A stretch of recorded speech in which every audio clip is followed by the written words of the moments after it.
ତୀବ୍ର ନିନ୍ଦା କରୁଛୁ।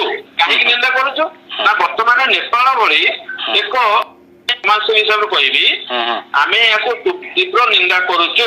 କାହିଁକି ନିନ୍ଦା କରୁଛୁ ନା ବର୍ତ୍ତମାନ ନେପାଳ ଭଳି ଏକ ଶାନ୍ତି ଶୃଙ୍ଖଳା ପିଲାମାନେ ଯୋଉ ପିଲାମାନେ ଡିସିପ୍ଲିନ ମେଣ୍ଟେନ କରି ଥିଲେ ଓଡିଶାରେ ଯଦି ଏମାନଙ୍କ ପ୍ରତି ଆକ୍ରମଣ କରାଗଲା ଯଦି ଏଇଭଳି ଘଟଣା ଏଇ ପ୍ରଚାର ହେଇଗଲାଣି ଯଦି ଆମ ଓଡିଶା ପିଲାମାନେ ସାରା ଭାରତ ବର୍ଷରେ ଯୋଉଠି ଥିବେ ସେଠି ଯଦି ସେମାନଙ୍କୁ ଏଇଭଳି ଆକ୍ରମଣ କରାଯାଏ ଏଥିପାଇଁ ଦାୟୀ ଅଚ୍ୟୁତ ସାମନ୍ତ ରହିବ। ଏଠି ଜଣେ ଗୋଟିଏ ଲୋକ ପାଇଁ ଆମ ଓଡିଶାର ପିଲାମାନଙ୍କର ଭବିଷ୍ୟତ ଅନ୍ଧକାର ଆଡକୁ ଯାଉଛି। ଆଉ ଆପଣ ଦେଖିବେ ଅଚ୍ୟୁତ ସାମନ୍ତର କେଳେଙ୍କାରୀ କହିଲେ ନ ସରେ। ଯେହେତୁ ଏମାନେ ଶାସକ ଦଳରେ ଅଛନ୍ତି ଯେହେତୁ ଏମାନେ ପୁଞ୍ଜିପତି ଅଛନ୍ତି ତେଣୁ ସେଥିପାଇଁ ଏମାନଙ୍କ ସାଙ୍ଗରେ କେହି ଲଢିବାକୁ ଡରୁଛନ୍ତି। ବର୍ତ୍ତମାନ ସେ ଶାସକ ଦଳ ଆଉ ଗୋଟେ ଲୋକ ଦରକାର ଏଠିକି ଗୋଟେ ଗୋପାଳ ଦାସ ଭଳିଆ ଲୋକ ଦରକାର। ଇଏ ଅଚ୍ୟୁତ ସାମନ୍ତର ଯାହା କେଳେଙ୍କାରୀ ବା ଯାହା ଏଠି ଓଡିଶା ପିଲାମାନଙ୍କର ଭବିଷ୍ୟତ ଦେଖନ୍ତୁ ଭୟଙ୍କର ଅବସ୍ଥାର ହବ। କାରଣ ଯଦି ଏଇ ଘଟଣା ଯଦି ଅନ୍ୟ ଜାଗାରେ ଆମ ଓଡିଶା ପିଲାମାନେ ମଣ୍ଡାପଡା ଲୋକ ଯଦି ଗୋକୁଣା ମାଡ଼ ଖାଇଲା ଗୋକୁଣା ଲୋକ 14 ମାଡ଼ ଖାଇବ। ମୋ କଥାଟା ବୁଝ। ତମେ ଯଦି ମୋ ଗାଁକୁ ଆସିବନି ମୁଁ ତମ ଗାଁକୁ ଯାଇପାରିବିନି। ବର୍ତ୍ତମାନ ଅଚ୍ୟୁତ ସାମନ୍ତ ସରକାର ନାହାନ୍ତି କଣ ସରକାର ତାପରେ ଆକ୍ସନ ନବନି କି?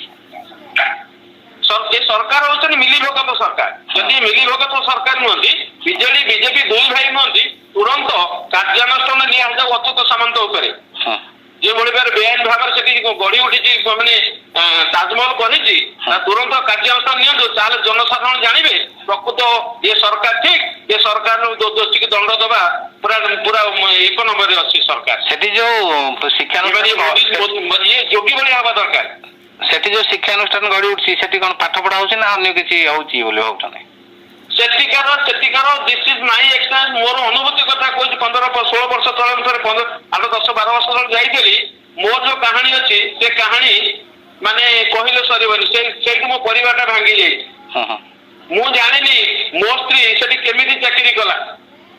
ମୁଁ ଯେତେବେଳେ ଖୋଜି ସେଠିକି ଯାଇଛି ଜଣେ ଆଡମିଟେଡ୍ ଅଫିସର ମହାନ୍ତି ବାବୁ ଥିଲେ ସେ ମତେ ଧମକ ଚମକ ଦେଇକି ମତେ ବିଦାୟ କଲେ। ଆମେ ନିରୁପାୟ ସାଧାରଣ ଲୋକ। ସେଠି ଆକ୍ଚୁଆଲି ଚାଲିଛି କଣ ବର୍ତ୍ତମାନ ଶିକ୍ଷାନୁଷ୍ଠାନ ନା ଆଉ କିଛି ଆପଣ ମତରେ? ସେଠି ର୍ୟାକେଟ ଚାଲିଛି। ସେଠି ସେକ୍ସ ର୍ୟାକେଟ ଚାଲିଛି। ନଚେତ ଆପଣ ଦେଖନ୍ତୁ ଏତେ ଲୋକ କେତେ ପିଲାମାନେ ସବୁ ସୁଇସାଇଡ କରିସାରିଲେଣି। କାହିଁକି ସୁଇସାଇଡ କରୁଛନ୍ତି? ସେ କଣ ମାନେ ଆତ୍ମହତ୍ୟା କରିବା ପାଇଁ ସେ ଜାଗାଟି ତିଆରି ହେଇଛି? ଲୋକଙ୍କୁ ଆଉ ପିଲାମାନଙ୍କୁ ଘର ଦ୍ୱାର ମିଳୁନି ଆତ୍ମହତ୍ୟା କରିବା ପାଇଁ।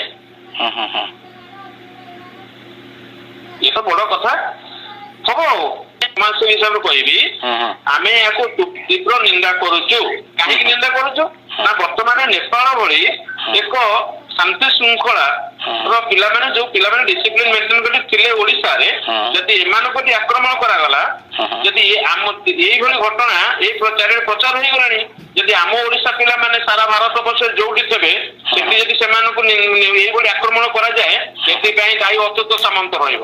ଏଠି ଜଣେ ଗୋଟିଏ ଲୋକ ପାଇଁ ଆମ ଓଡିଶାର ପିଲାମାନଙ୍କର ଭବିଷ୍ୟତ ଅନ୍ଧକାର ଆଡକୁ ଯାଉଛି। ଆଉ ଆପଣ ଦେଖିବେ ଅଚ୍ୟୁତ ସାମନ୍ତର କେଳେଙ୍କାରୀ କହିଲେ ନ ସରେ।